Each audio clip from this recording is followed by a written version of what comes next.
नमस्कार, स्वागत है आप सभी का। आप देख रहे हैं एनएमएफ न्यूज, आपके साथ मैं हूं नम्रता चौधरी। पश्चिम बंगाल का विधानसभा चुनाव बड़ा दिलचस्प रहा। यहां से कई सारे ऐसे मामले निकलकर सामने आए जिन्होंने बंगाल के साथ साथ पूरे देश की जनता को बताया कि बंगाल में कुछ संवेदनशील इलाके तो हैं, लेकिन वो संवेदनशील क्यों हैं, इसके पीछे की सच्चाई क्या है, कौन से हैं वो नेता जो घर में घुसते हैं, महिलाओं को गंदी गंदी गालियां देते हैं, उन्हें धमकियां देते हैं और उस पूरे इलाके को संवेदनशील का तमगा दिलाए हुए हैं। उदाहरण के तौर पर दक्षिण 24 परगना का वो इलाका याद कीजिए, फाल्टा विधानसभा क्षेत्र का वो इलाका याद कीजिए जहां पर जहांगीर का सिक्का चल रहा था। मैं इसलिए कह रही हूं क्योंकि फाल्टा की जनता ने जहांगीर को लेकर इतना विरोध किया कि जग जाहिर कर दिया कि जहांगीर की अब नहीं चलेगी, ना उसका डर चलेगा, ना उसका हंटर चलेगा। और यह भरोसा किसने दिलाया? ये भरोसा दिलाया चुनाव आयोग ने। ये भरोसा किसने दिलाया? ये भरोसा दिलाया अजय पाल शर्मा जैसे अधिकारियों ने, जिनको ऑब्जर्वर बनाकर इन्हीं इलाकों में भेजा गया था। ये भरोसा दिलाया बीजेपी की बम्पर जीत ने।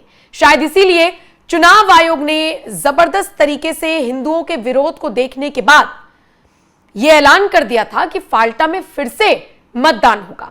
आपको पूरी तस्वीर एक बार फिर से याद दिलाऊंगी, लेकिन उससे पहले बंगाल के मुख्यमंत्री सुवेंदु अधिकारी ने जहांगीर को लेकर किस तरीके से चेतावनी जारी की है, इस खबर में पहले वो विस्तार से समझिए। 9 मई को सुवेंदु अधिकारी ने बंगाल के मुख्यमंत्री के तौर पर शपथ ली और यह शपथ थी बंगाल के लोगों के लिए। यह शपथ थी बंगाल की उस जनता के लिए जो पिछले कई सालों से मार झेल रही थी। यह शपथ उन हिंदुओं के लिए भी थी जिनके साथ लंबे वक्त से अन्याय हो रहा था। एक हिंदू होकर आप जय श्री राम नहीं बोल सकते, नहीं तो घर में घुसकर टीएमसी के नेता कार्यकर्ता महिलाओं को रेप करने की धमकी देंगे। कुछ मामलों में तो रेप कर दिए गए हैं। संदेश खाली का मामला हमारे सामने है। मुर्शिदाबाद में हिंदुओं के घरों को किस तरीके से जलाया गया वो हम सबने देखा। कांड बंगाल में होता था, चर्चा पूरे देश में होती थी। बदलाव बंगाल में होने की जरूरत थी, लेकिन मांग पूरे देश से उठती थी। सत्ता परिवर्तन बंगाल में हुआ, लेकिन चर्चा पूरे देश में हुई। और ऐसे में जब ये कॉन्फिडेंस नजर आया हिंदुओं में, तो वो सड़कों पर उतर आए। और उसके बाद चुनाव आयोग ने कहा कि दोबारा से मतदान होगा, क्योंकि हिंदुओं का आरोप है कि हमें अपने मताधिकार का इस्तेमाल करने का मौका ही नहीं मिला। शायद इसीलिए अब जब 21 मई को फिर से वोटिंग होनी है, उससे पहले चुनावी प्रचार शुरू हो गया है। और मुख्यमंत्री बनने के बाद सुवेंदु अधिकारी ने जब इस क्षेत्र में पहली रैली की, पहली जनसभा की, तो उन्होंने जहांगीर का नाम लिया। उन्होंने हिंदुओं को आश्वासन दिया कि आपके हक को कोई ताकत अब नहीं छीन सकती।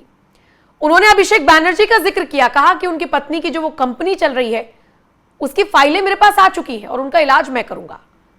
खुद को पुष्पा बता रहे जहांगीर को भी सुवेंदु अधिकारी ने सीधे तौर पर चेतावनी देते हुए कहा कि इसका इलाज मैं पर्सनली करूंगा, मैंने देख लिया है, सब मेरे पास सबूत आ गए हैं। तो भैया जहांगीर हो या जहांगीर के आका अभिषेक बैनर्जी या उनकी पत्नी रुचिरा बैनर्जी, सब नपेंगे। अब एक एक करके बंगाल फाइल्स खुलती जा रही है।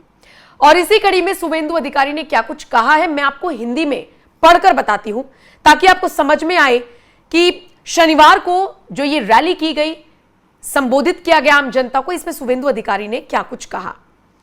उन्होंने कहा कि अब हालात बदल चुके हैं। मैं फाल्टा के मतदाताओं से अपील करता हूं कि वो बीजेपी उम्मीदवार को 1 लाख से ज्यादा मतों के अंतर से जिताएं। उन्होंने कहा कि लीप्स एंड बाउंड नामक निजी कंपनी की संपत्तियों से संबंधित फाइल मुझे मिल चुकी है। आप हिंसा मुक्त चुनाव को आगे बढ़ाएं।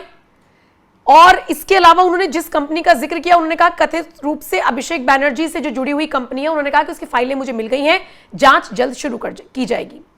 आगे सुवेंदु अधिकारी ने कहा, मैंने कोलकाता नगर निगम से फाइल मांगी थी और मुझे दक्षिण 24 परगना जिले के आमतला में स्थित लीप्स एंड बाउंड्स के एक आलीशान कार्यालय समेत 24 संपत्तियों का विवरण मिल गया है।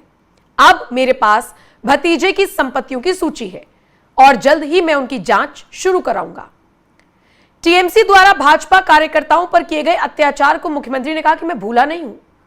मैंने पुलिस को पुराने राजनीतिक अपराधों में प्राथमिकी दर्ज करने और केंद्रीय योजनाओं के धन के दुरुपयोग की शिकायतें दर्ज करने का निर्देश दिया है। और उसके बाद उन्होंने जहांगीर को नामित कुख्यात अपराधी की संज्ञा दी, क्रिमिनल, गैंगस्टर की उपाधि देते हुए शुभेंदु अधिकारी नजर आए, जिसमें उन्होंने कहा, तथाकथित पुष्पा अब मेरी जिम्मेदारी है। आपको याद होगा जिस वक्त चुनाव होने वाले थे और अजय पाल शर्मा को ऑब्जर्वर बनाकर चुनाव आयोग ने दक्षिण 24 परगना भेजा, उस वक्त अजय पाल शर्मा के पास कुछ शिकायतें पहुंची। ये शिकायतें हिंदुओं की तरफ से की गई थी। आरोप था कि जहांगीर और उसके समर्थक घर में घुसकर धमकियां देते हैं, परेशान करते हैं, सिर्फ शक की बिना पर रेप करने की धमकी देते हैं। ऐसे में हम कैसे जिए? बहुत सारे लोगों ने एनएमएफ न्यूज के कैमरे पर कहा, हमारे तो रिश्तेदार टीएमसी में है। एक लड़की ने कहा, मेरे तो चाचा टीएमसी में है, फिर भी वो क्योंकि हम हिंदू हैं इसलिए हमें धमकी देता है। कुछ लोगों ने कहा कि हम वोट डालने के लिए निकले तो हमें वापस आधे रास्ते से लौटा दिया कि हो गया तुम्हारा वोट हो गया। हम घर लौट भी आए, लेकिन शाम होते होते जहांगीर के समर्थक फिर से आकर धमकी देने लगे। हिंदुओं में इस कदर रोष था कि वो सीधा अजय पाल के पास पहुंचे। अजय पाल जहांगीर के इलाके में पहुंचते हैं। जहांगीर उस वक्त अवेलेबल नहीं था और उसके बाद उसके परिवार को चेतावनी देते हुए अजय पाल शर्मा नजर आए थे। याद है ना वो वीडियो आपको, जिसने पूरे बंगाल में चर्चा बटोरी थी? सुनिए और देखिए उस वीडियो को। आसपास के जितने भी लोग हैं अच्छी तरह से समझ लें कि अगर किसी ने बदमाशी करी तो उनका कायदे से इलाज किया जाएगा। फिर अगर कहीं से खबर आ गई कि किसी ने कोई खुराफात करने की, किसी को परेशान करने की कोशिश की है, तो फिर उसकी खबर फिर अच्छे से लेंगे हम। ये जहांगीर के घर वाले भी खड़े हैं, उसको बता देना कायदे से। ये बार बार जो खबरें आ रही हैं कि उसके लोग धमका रहे हैं, तो फिर अच्छे से खबर लेंगे, फिर बाद में रोना पछताना मत। इस वीडियो के सामने आने के बाद फाल्टा के हिंदुओं का कॉन्फिडेंस बढ़ा कि कोई उनके लिए लड़ने के लिए आ गया है, और इसका नतीजा यह रहा कि सेना के जवानों के सामने बंगाल पुलिस को सीधे तौर पर आड़े हाथों लिया हिंदुओं ने, और हालात ऐसे हो गए कि सड़कों पर उतरकर हिंदुओं ने प्रोटेस्ट किया, और इसका नतीजा यह रहा कि चुनाव आयोग ने रीपोलिंग के आदेश जारी कर दिए थे। किसी एक दो पोलिंग बूथ पर नहीं, फाल्टा विधानसभा क्षेत्र की 285 पोलिंग बूथ पर फिर से रीपोलिंग होगी 21 मई को। उसके लिए चुनावी प्रचार शुरू हो चुका है। शुभेंदु अधिकारी ने प्रचार किया, जनसभा को संबोधित किया, और क्या कुछ कहा वो मैंने आपको बता दिया। अब इस खबर पर आपकी क्या राय है? कमेंट सेक्शन में आप अपनी राय जरूर दें। जहांगीर जैसे लोगों का क्या इलाज होना चाहिए? कमेंट सेक्शन में आप अपनी राय हमें जरूर दें, और बाकी खबरों के लिए एनएमएफ न्यूज देखते रहिए। आसपास के जितने भी लोग हैं अच्छी तरह से समझ लें कि अगर किसी ने बदमाशी करी तो उनका कायदे से इलाज किया जाएगा। फिर अगर कहीं से खबर आ गई कि किसी ने कोई खुराफात करने की, किसी को परेशान करने की कोशिश की है, तो फिर उसकी खबर फिर अच्छे से लेंगे हम। ये जहांगीर के घर वाले भी खड़े हैं, उसको बता देना कायदे से। ये बार बार जो खबरें आ रही हैं कि उसके लोग धमका रहे हैं, तो फिर अच्छे से खबर लेंगे, फिर बाद में रोना पछताना मत।